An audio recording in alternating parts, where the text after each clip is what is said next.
Watching a really, ooh, what movie are you going to watch? Going to the beach and winding down. That sounds excellent. Nothing. Also excellent. Kids to the zoo. That sounds pretty cool, actually. I haven't been to that zoo since watching a really, ooh, what movie are you going to watch? Oh, there's my live stream. Going to the beach and winding. Okay. All right. So everything is running technologically. Okay. So lots to cover here, and I'm sure it won't feel like we get through everything, which is great. Keeping it exciting. So I want to make sure that we do just a little touch on the 10D module today, which was the places where modern dance and jazz dance overlap. So I pulled up some videos, so I'm going to sort of talk over those videos while we go. And the two biggest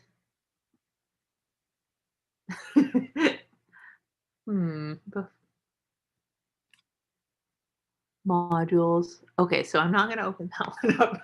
I'm sure everybody's like freeze framing. Look at that.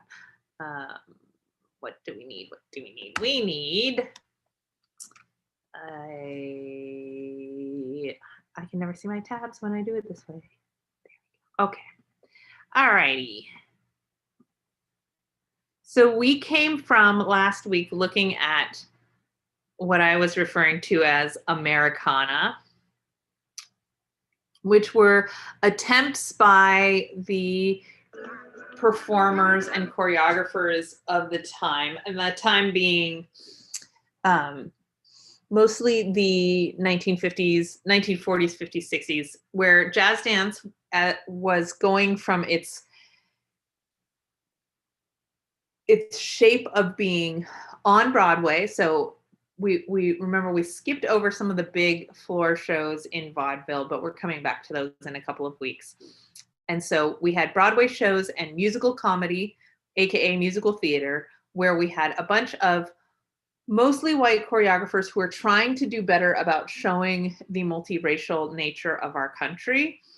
And so they had, of course, been trained with some classical ballet training, but also were training with the tap dancers and flash dancers who had made it big on vaudeville and on off-Broadway in the 1920s. And so by the time we get to the 1950s, after World War II, where we really had two giant nation-changing, world-changing wars in which lots of Black people had fought for America and were edging towards the civil rights era and going into the civil rights era, then these choreographers are trying to recognize the fact that they've been learning tap dance and flash dancing from the Black Americans that they were training with off stage, but hadn't been shown as the starring roles, or their cultures hadn't been shown as the storylines on American musical theater very well up until that point. In the background, we have here excerpt from a musical comedy that's obviously super white. You have white guy doing tap dance, which we know comes from the African-American lineage, but on roller skates with a little white girl. And yet there's still these little nods that I'm sure that whoever made this movie probably wasn't thinking about it. But when you look at it, there are these echoes that I want us as informed watchers to remember, which is when you have a male who's tap dancing with a younger female in a comedic musical on a set of stairs, and the younger female's teaching the older character some lessons. Who does that remind you of? Bojangles. It reminds you of, yeah, exactly, Bojangles dancing with Shirley Temple.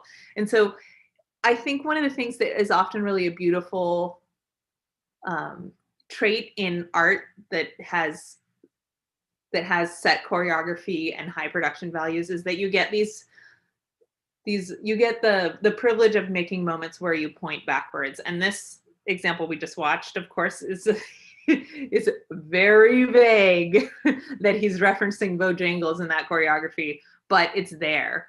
We're not going to watch Give a Girl a Break right now, but it's on this playlist. But I just wanted to, since it popped up, give you a little wave that we're going to come back to talk about sex and feminism later on, and sexism, obviously, and then gender roles. So this playlist, we will come back to the Americana playlist.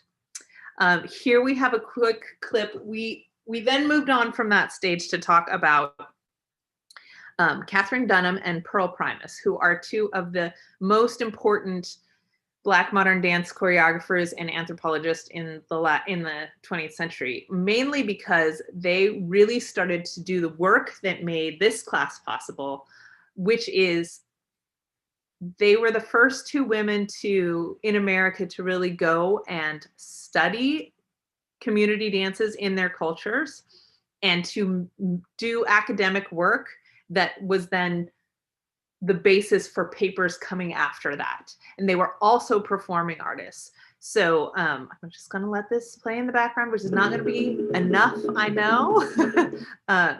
But you can come back to any of these videos, of course. So this is Pearl Primus. She's obviously later in her life. So she is an anthropologist and a dance anthropologist, and she studied African dances within the communities in Africa and gained incredible esteem. And one of the works, what she's doing here is, it's mostly a traditional dance. It's the context of the TV show that she's doing is sort of to display a bunch of different African dance moves and steps, and to also show some of the spiritual aspects of the rituals in which those dances originally occurred. But Pearl Primus is also very well known for, let's go back to this. I don't think I pulled up Strange Fruit.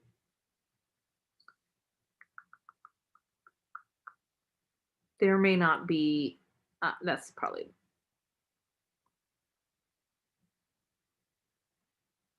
I don't think this is a video. Is it? Oh, yes, it is, but it's that same woman. Okay, so we don't have video of Pearl Primus herself doing this choreography. This is a newer dancer doing the original choreography that Pearl Primus created. So she's basically doing a cover of the choreography, right? But the choreography is set, so it's exactly, we are assuming that it's exactly as much as possible the same as Pearl Primus's original choreography to Strange Fruit, which, if you don't know what Strange Fruit is about, it is a song about arriving and witnessing a lynching hanging. So the Strange Fruit is actually the dead Black man. So what we have, I know it's terrible. Let me just be quiet for a little bit. In the southern breeze, strange fruit hanging from the poplar trees.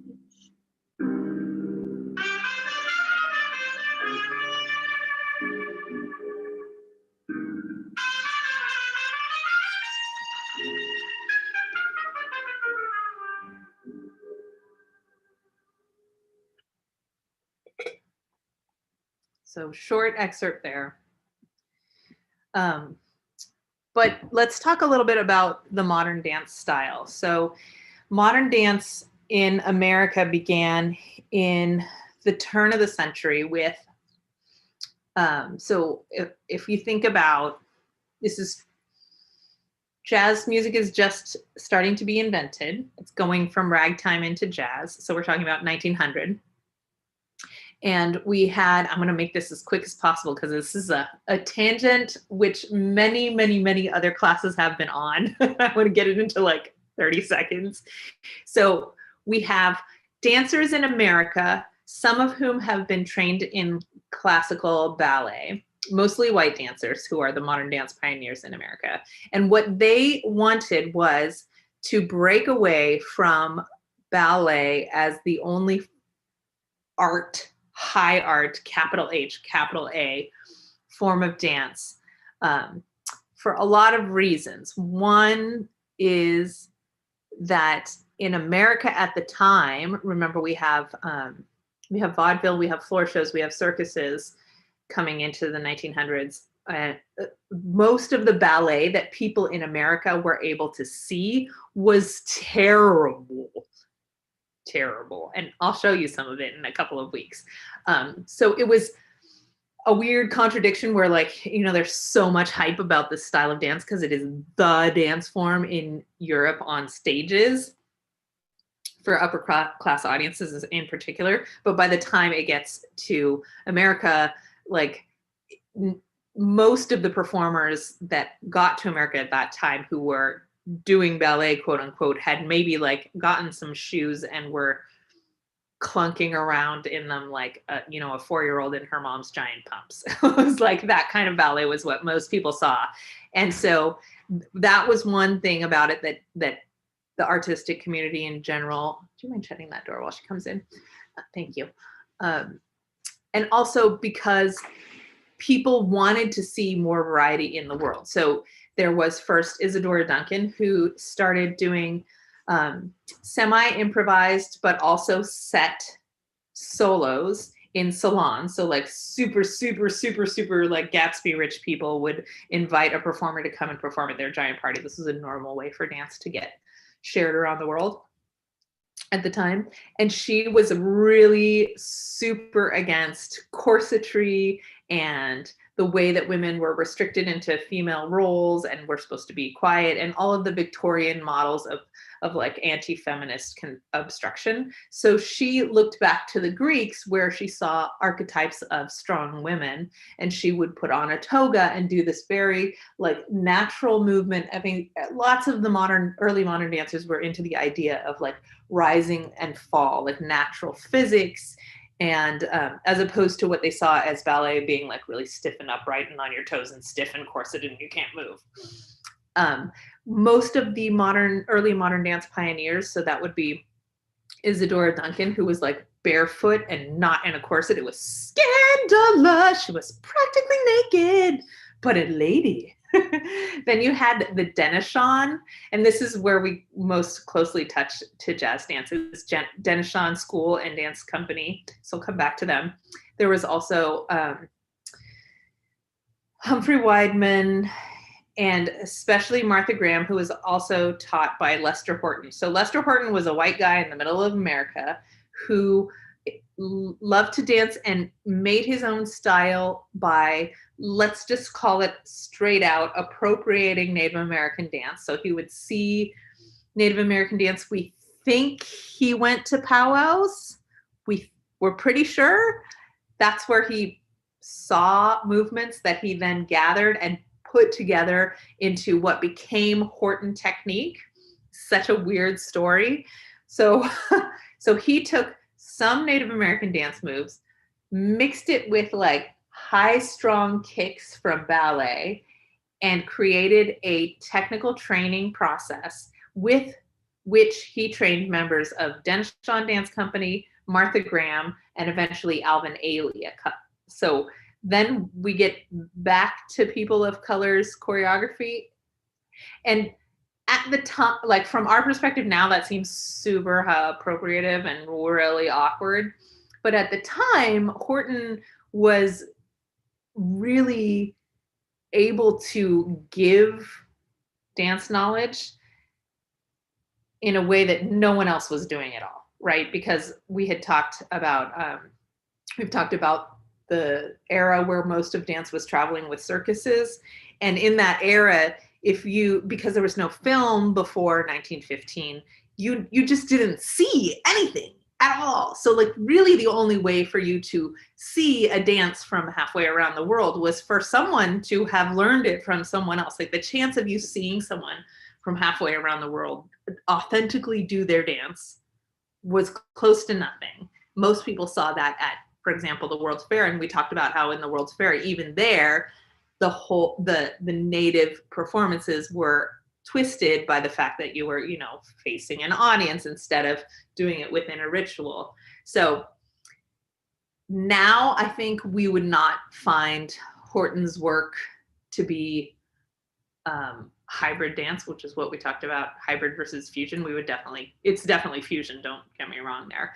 But he opened doors, and what is really what was really game changing about those modern choreographers in the beginning is that they were the first ones to integrate their dance companies on stages in front of white audiences and be considered not just entertainment, jazz hands, girls in tight dresses, but like high art, quote unquote, capital letters. So then you have, and that's where you have Pearl Primus and Katherine Dunham coming in, because they were actual people of color who are actually studying dances from their own lineage and putting it on those stage. And the thing that is neat about Katherine Dunham and Katherine Dunham technique, so she, let's see, I pulled some up. Let's go. That's my butt. Here's the not butt. So this is Katherine Dunham's and her company. Her lover, La Luce, played by I'm gonna Katherine mute Dunham. this awkward British man talking over it. So that's Katherine Dunham. So Katherine Dunham went to the Caribbean to study the dances, learned them, and then came back, she finished her degrees in anthropology. So she really was the first dance anthropologist. And she ran this amazing company that did not only this is meant to look like a Caribbean dance ritual, but it's also for a film, so you know it's not wholly authentic, right? But she also did like straight up jazz entertainment numbers as well as showing rituals. So this is from a film, and you have a woman going into a seance and as part of the dance, and you can see the spirits are talking to her and eventually going to take over. I haven't seen this whole film, so excuse me for being probably wrong about a lot of that. But in general, Katherine Dunham really was amazing for starting dance anthropology, starting the real historical look at the evolution of dances, and being a total pop star, totally famous choreographer who could also do musical theater with her company and like make a great living at it, which is awesome. We have a lot to thank her for. If you have heard of, I'm sure you've heard of the song Stored Me Weather, the jazz song, but the whole film was choreographed by Katherine Dunham and had her dance companies in it. So these, I would say Pearl Primus and Katherine Dunham are the two key modern dance crossing over with jazz performers and researchers who really like stand out in the middle of last century and who changed everything.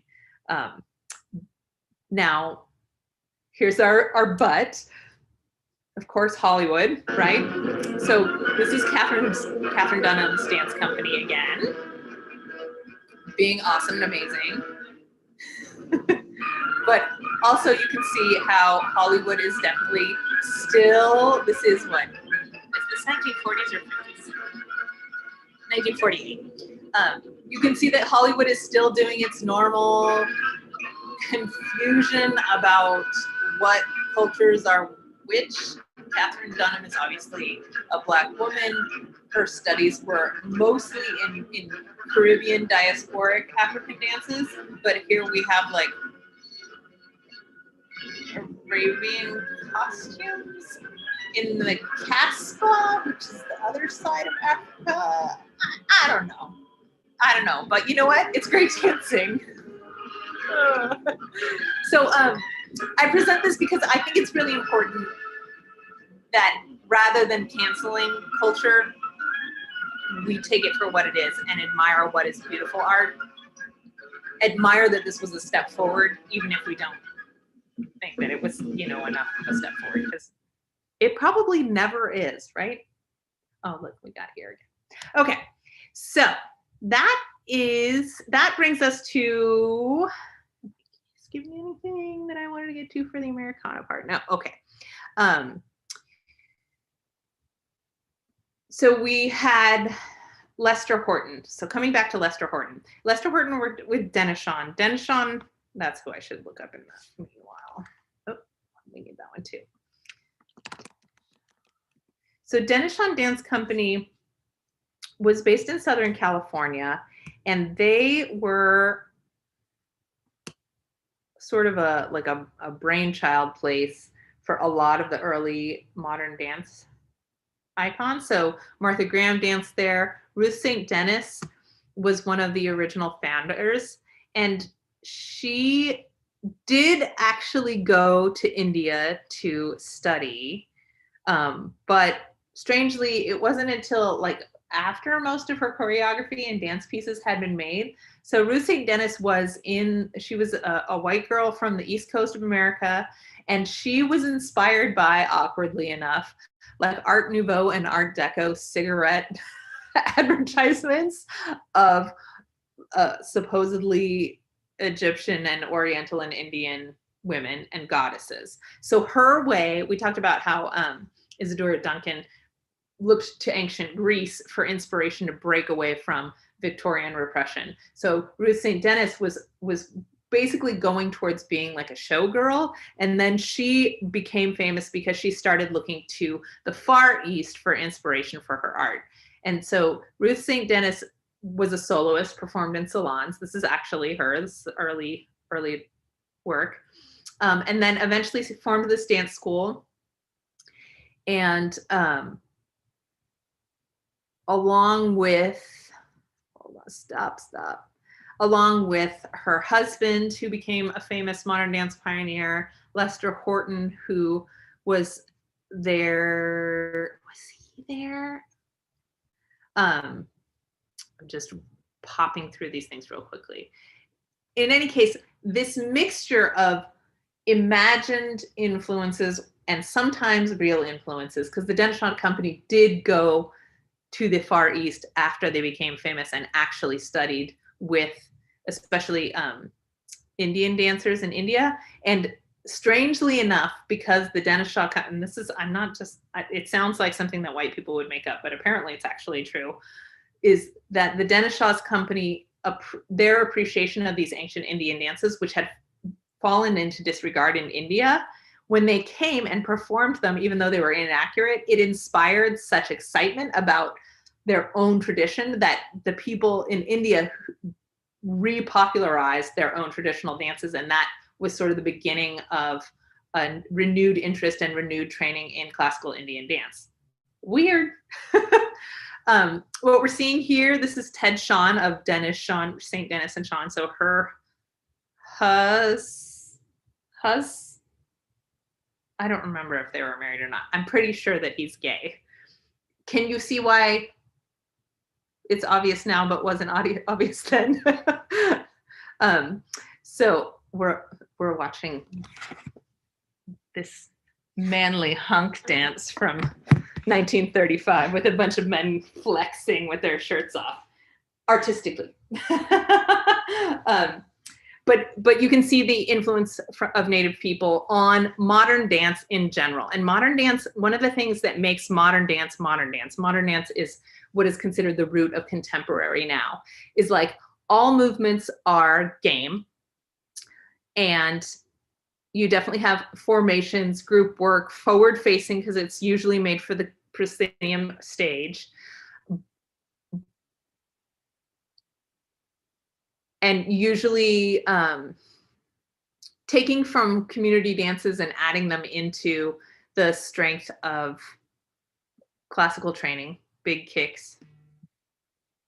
Those are all elements of modern dance, but the other additional thing is that you have abstract ideas as themes. So like instead of Romeo meets Juliet, they chat, they fall in love, storytelling, you have abstract stories and abstract movies. So movements. So instead of like these two people are shaking hands and actually dancing together, it might be more like, I reach for you, you reach for me. And that abstraction of movement is part of really what modern, remember we were looking at modern art last week, what makes something modern dance. So that core of training included Lester Horton, who taught eventually Alvin Ailey. So Alvin Ailey's American Dance Theater was first all black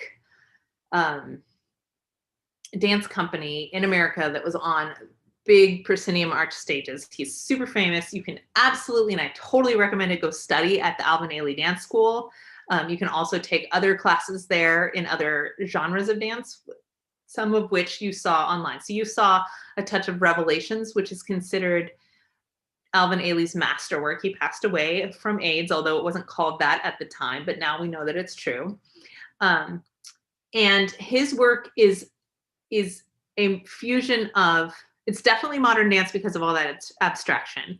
It's definitely modern dance because of Horton technique, which is what his dancers and he trained their bodies in. So Alvin Ailey danced for Lester Horton, and after Lester Horton died quite early, he was fairly young, Alvin Ailey took a lot of those members. He took the company on tour a couple of times, the Horton company, but then he made his own company. So Alvin Ailey's work fits into the jazz dance genre. Here's an extremely obvious example of why.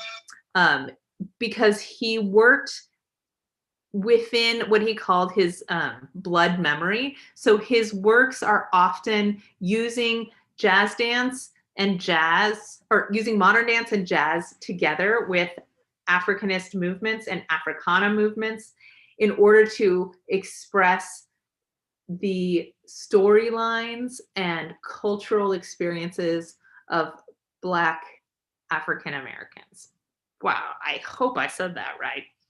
But I think that pretty much sums it up. So this work right here was a work in memoriam to Bird. So it's all is jazz music.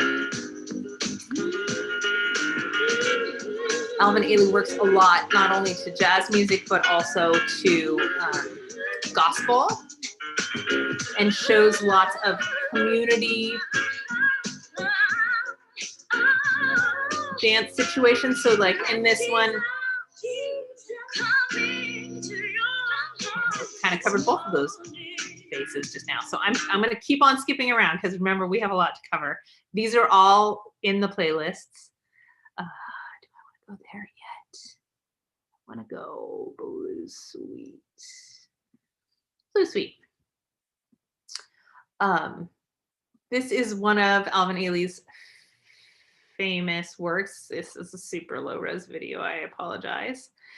You can see this extraordinary athleticism of his dancers. You can see the leaps here and the arabesques, which is the shape that they're making when they're leaping up in the air with their leg up and behind. Those are definitely like elements extended from ballet and modern. But then you have those angled arms. You have the really snaky torsos, right? Those are definitely from jazz dance and from African dance movements. Do I have, I don't want to start that one. Should have pulled one more thing out here. Okay, well, that'll keep me moving fast. Okay, so let's look at the next person down the line before we move on.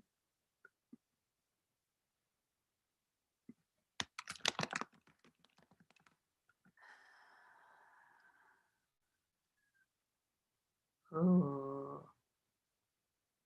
there's so many good ones. I'm going to give you a taste from Revelations because I know you got to do the intro to Revelations. Stop that.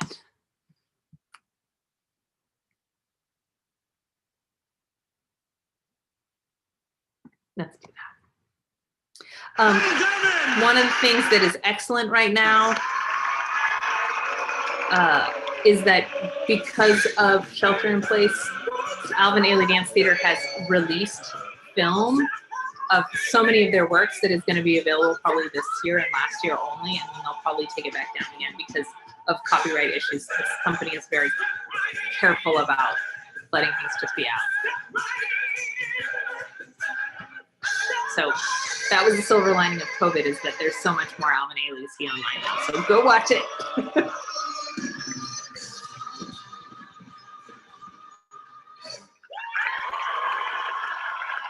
Is that it? Boy, that's a tiny excerpt. Oh, here we go. So these are excerpts from Revelations. History Month performance. Here we go. This is another section of Revelations.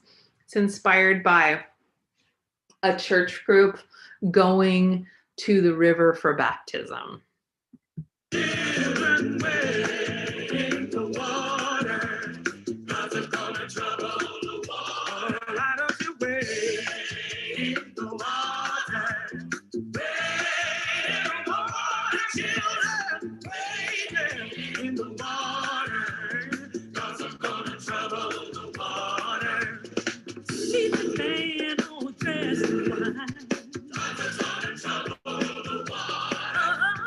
Big wide second positions from modern dance that really like, now these back movements we've seen in the Haitian dance examples and in the Try It Now with Katherine Dunham movement. So it's Caribbean diasporic African dance music movement, sorry.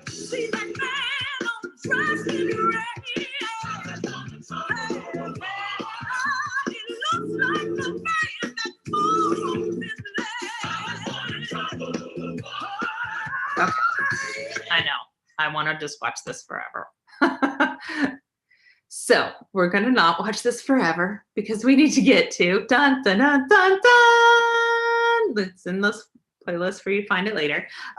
We need to get to our review. So before we go into the review, can we just have a little chat or speak up section? Let me know if you have any questions about anything that's totally unclear about that segment, or if you did the Try It Now with modern jazz crossover and you want to share something, that would be awesome. Please speak up or chat up. I'm going to pull up our review list.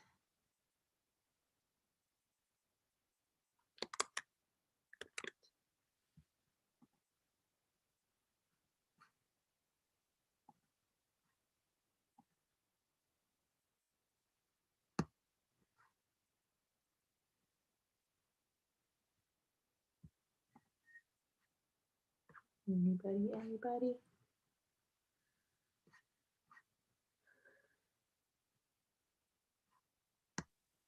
Performing attitude is a lot harder than it, or like at least with the second video, this lady was like, I mean, it wasn't like, well, I mean, at one point she lifted it completely over her head, but like she had like a series where she just did it like up to her hips, but it's like a lot harder, or at least for me, I don't know, I'm not like super flexible, but yeah.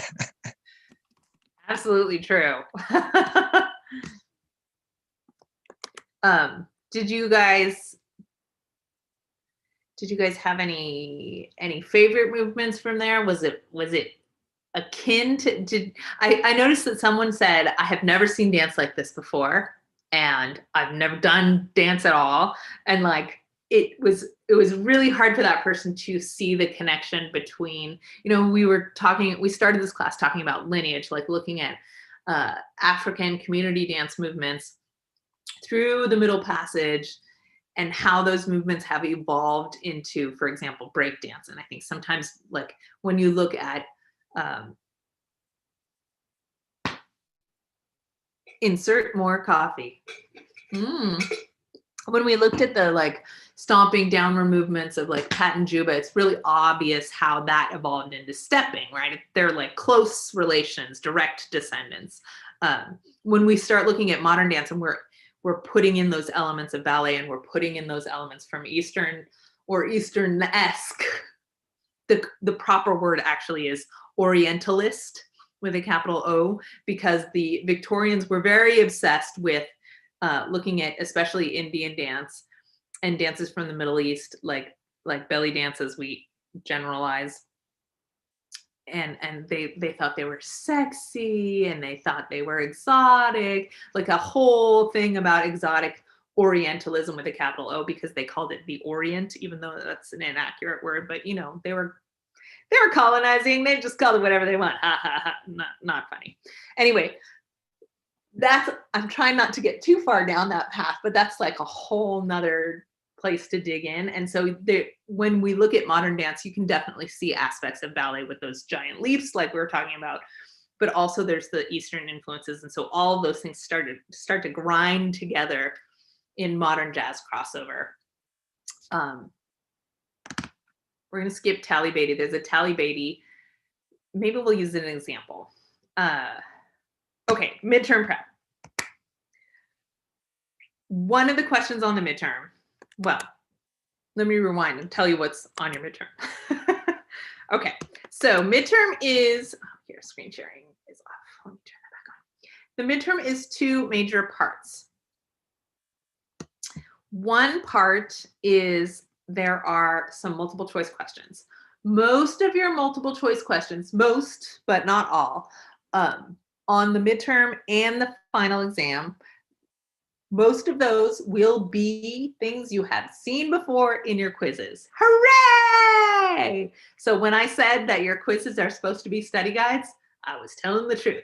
I would say probably of the multiple choice questions, usually no more than 30% are new, and most of them are the same questions that we asked, but like with little switcheroos, just shuffled up from previous quizzes. So that's one good relief and hint on how to study for that part. And then we have the section of each, because both tests are half multiple choice or portion multiple choice and portion written essay questions. Both of them, you will know what the essay questions are in advance. Both of them, the midterm and the final, you will have this assignment, which we're going to do after spring break, which is coming up next week. So the questions are already visible to you. I think the whole midterm is available. I'm going to pause it because I am going to do some editing. I was reviewing it today and I saw some changes I wanted to make. So hang tight until tomorrow before you take your midterm if you haven't already. Okay, so midterm essay questions. There are three. They're called Focus on Lineage, Focus on Civil Rights, Focus on Aesthetic of Cool. This is not really the right title. I got to edit that today. So let's talk about the lineage question first. In all three of these questions, you're going to use an example dance. And when I say that, I don't mean the Charleston in general. I want you to pick a video performance of a particular dance. It doesn't have to be set choreography, but what you want is to pick a video where you know who the dancers or choreographer are so that you can look up a little bit of their history so you know exactly what you're referring to when you say, this dancer was dancing in this context, responding to this historical event or that dance training. Yeah. So if you, for example, someone, a lot of people have used for Focus on Lineage, they've said the Jabberwockies, but like, I want you to pick a Jabberwockies performance. I want you to know who the choreographer was. That might be tricky because one of the Jabberwockies things, right, is to have basically a race to their faces so that they can hire and fire dancers at will, by the way, handy trick. But also because it is a high contrast way to use those white gloves, which we'll talk about when we get back. And so it's okay to use the Jabberwockies in a dance or to use a Charleston performance, but I want you to pick like a specific video where you can look up who's actually doing the performance. So this is a little bit tricky because we've talked about so many dances that are occurring before film, but it's definitely possible. You can definitely use a video that we've used. Those are the two things you want to ask yourself when you're choosing, and you want to find these dances that you're going to talk about. You want to find them before you do the assignment when we get back. So for Lineage, you're going to discuss a dance, specific piece of choreography. I'm right here. And the choreographers, the steps in the dance, you don't have to discuss every single step, but you want to be able to look at it and say like, okay, I see 3 or 5 steps that I could identify with some of the vocabulary we've used, or to say, and it doesn't have to be, because we're talking about lineage here, you don't have to be totally perfectly right, as long as you can talk me into understanding why you think that a video of Miley Cyrus twerking is her appropriating a dance that evolved from, you know, for example, we looked at the Mutwashi with the women and their aunties dancing together, doing a twerking physical hip twerk, although it's not twerking emotionally like it is now. That could be sort of an example of a lineage, right? Lots of people, when they do this question, they choose to do an authentic dance or a sort of authentic dance. And remember, there's like everything in between, right?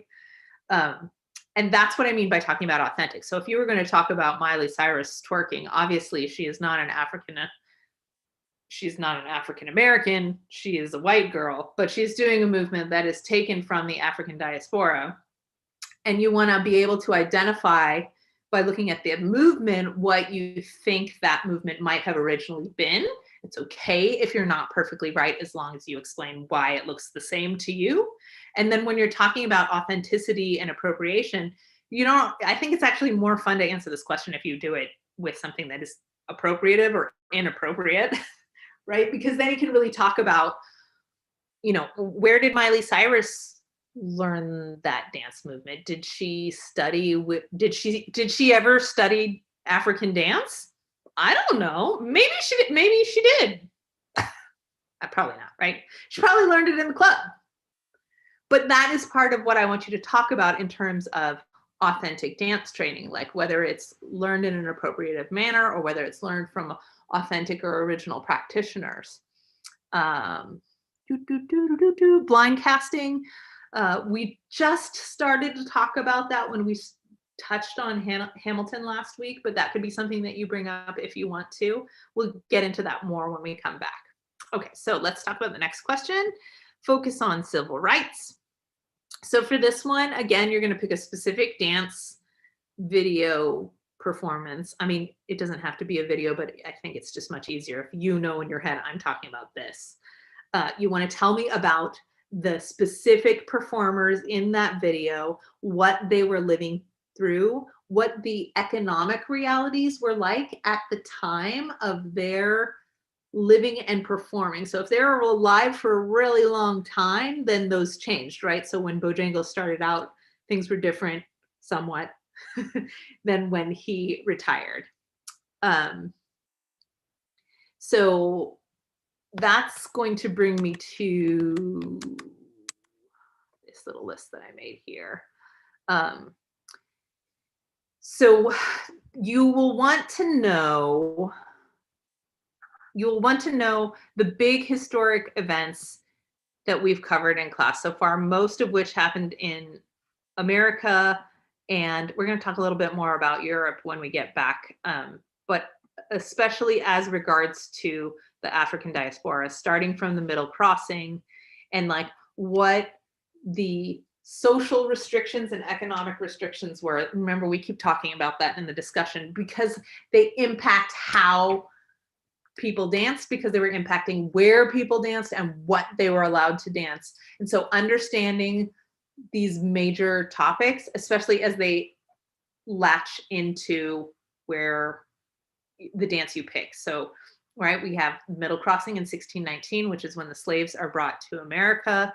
We have the Black Codes, which is after rebellions of the indentured servants and the Black slaves caused the pre-American, pre-United States powers that be to try and divide those two groups so that they couldn't take over the plantation owners by making rules about the African people not being able to sing or dance in public, with the exception of Congo Square. We have the Civil War and the Reconstruction era, where things seemed like they were getting really great, and we had lots of Black representatives in politics, and then that being crushed by the Jim Crow era, when the laws in the South made it so that segregation was way tougher, and also there were laws about like not being able to be unemployed as a Black person in the South, which essentially put us back into slavery. Then we had World War I, which really opened jobs in the North, and Black Americans got to fight for the country. And both of those things sort of were the spark that lit the match of the Great Migration, where the African Americans spread out throughout the country, and which time we discovered that racism wasn't just in the South. We just didn't know it quite as well because 90% of the African Americans lived in the South before the Great Migration. the 1920s to 1940s swing era, where jazz music and the music of those people that they had brought across the country through the Great Migration was like changing the whole popular culture and entertainment culture across the nation. World War II, where we have even more equity changes, just like World War I, like all the white guys went away. African American men got to fight and prove, not that they needed to prove it, but it was an emotional proving to the powers that be that they were equal men. And people of color and women, again, take those empty job positions and again show that they are just as capable to the powers that be. Leading into the civil rights era, which is where we get all of these, in the dance world, we're having like musical theater trying to express the diversity in our country on the big public stage, and to basically also integrate not only our dance companies, but our dance show content. So you want to be able to talk about these things in terms of how they affected the art. Yeah. So going back to this. So here in your focus on civil rights, you're going to mostly talk about a performer, their context, and how that may have affected their choices in the art they made, right? So you could talk about Bojangles' choices to use, or the Whitman sisters' choices to use and to not use blackface. You could talk about Alvin Ailey wanting to do high art modern dance, like abstract ideas, but to represent the African-American experience in America while he's doing it. Stuff like that for civil rights. Yes. And then the big final written question is it's called aesthetic of cool in this label, but it's really going to be about all of the Africanist elements. So Brenda Dixon Gottschalk wrote about the Africanist elements. You're going to need to know what they are and describe them, because you're going to choose a specific performance and you're going to give examples by describing the movement. And that, I mean, really, like the hand goes up and it bends in the right direction, and then the torso swivels as the body leans from side to side, and the knees swing in and out, describing the twist or something, right? This is a terrible example, but on the spot. So really describing the movements in a dance of your choice and relating those to the Africanist elements. There are 5 of them, but of course, one of them is not Brenda Dixon Gottschalk's idea. One of them is the aesthetic of cool, which came from the Thompson article. So you want to be able to explain these 5 things in terms of a specific dance video. And I apologize for saying specific dance video a gazillion times. It's just, that's usually the failing that I see on these questions, is when someone's just like, Charleston in general is blah, blah, blah, blah, and that's not specific enough to earn your points. So I want you to be watching or thinking about a specific video. So that is what is going to be on the midterm. And then I will come back through probably, I'll either make a video over spring break or I'll host a Zoom early when we return to talk about, again, how this midterm study guide assignment works. But let me say briefly, so you know it's coming, you're going to create a note sheet that you will have with you while you take your midterm. And you're going to create that note sheet over spring break and preferably have it completed in rough draft form by Wednesday after we return. Once you submit to the peer review study guide assignment, I'm pointing like you can see my screen, that's hilarious. It's only week 10, guys. Not I know how Zoom works. But once you submit to this, then on Wednesday night at 11:59 p.m., which is the due date. Yes. After that, everybody who has turned in a submission will be automatically assigned 3 partners by the system. If you haven't turned in your submission, you won't get your 3 partners to help you out. So do it early. you could refresh it up until Wednesday. So it's better to turn something in and then replace it or refresh it by Wednesday than to miss turning something in. Then you will see in your notifications, student view. You'll see in your notifications on your desktop that you've been assigned peers to review. So you'll basically get to see 3 other people's note sheets. Hooray! And then what I want you to do is to give them feedback. So you're going to write to them things like, hey, I noticed that you're talking about, the Dougie in general, but you need to pick a video where someone specific is doing the Dougie to talk really specifically about the Dougie performance in this Bruno Mars music video, for example, if that's what you were going to do for, a lineage question, for example. You could also and should also help each other identify dance moves for that lineage question. You should help each other to clarify for the civil rights question. You want to be really specific about, not numbered dates, super specific, but you want to be pretty clear about your historical connections. Sometimes I see things happen like people talk about it, the beginnings of hip hop in the 1970s, and then someone said the Korean War, but didn't connect those 2 ideas together at all because maybe they just looked up a date and that was the big thing. You want to help each other avoid those mishaps. And then, of course, in the Africanist elements section, you want to just make sure that everybody's clear on what those elements are and that you're describing them well. The other thing that's I find is tricky is for people to describe the dance movements. And since you need to be able to make some educated guesses about what original community dances are being reflected in a modern dance for that focus on lineage, a lot of the time everybody needs a little help with being able to describe those movements. So that's not maybe necessarily what you're going to do in your note sheet to describe the movements, but you might want to experiment with that so that you can get feedback from your friends.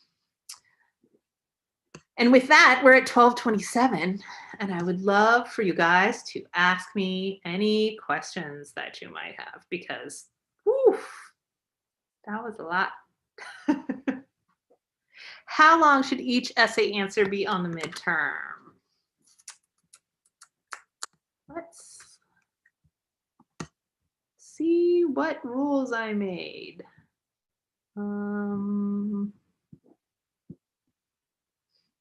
I'm not sure off the top of my head. Oh, here it is. No, your note sheet should be 1 to 2 pages. If we were in person, it would be a 1 double-sided sheet of paper. The questions, how long are they supposed to be? Does it say? I'm trying to not open up. Oh, you know what? I can do it this way. It does say on the instructions, and I believe you can see the instructions already. Boop.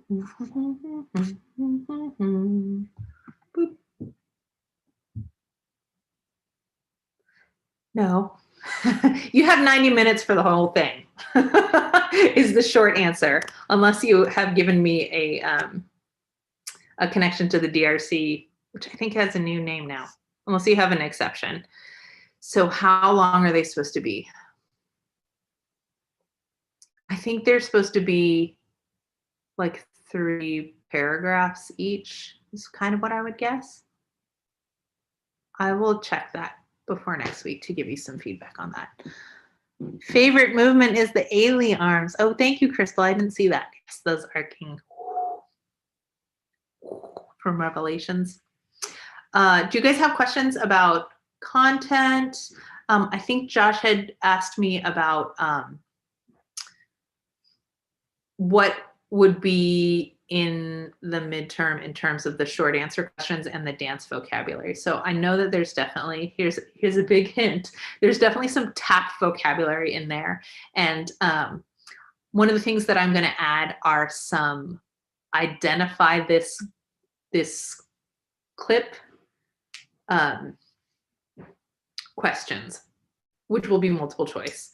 So I think I'm going to find some GIFs or make some GIFs, depending on how you say it, of like some famous dancers doing just a couple of steps, and I'll either ask you something like, what style of dance is this, or who, if it's a really famous person, then like, who is this dancer or choreographer in this film?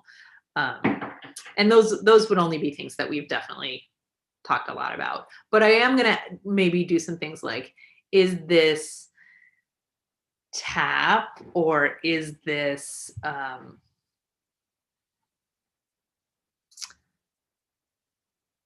crumping?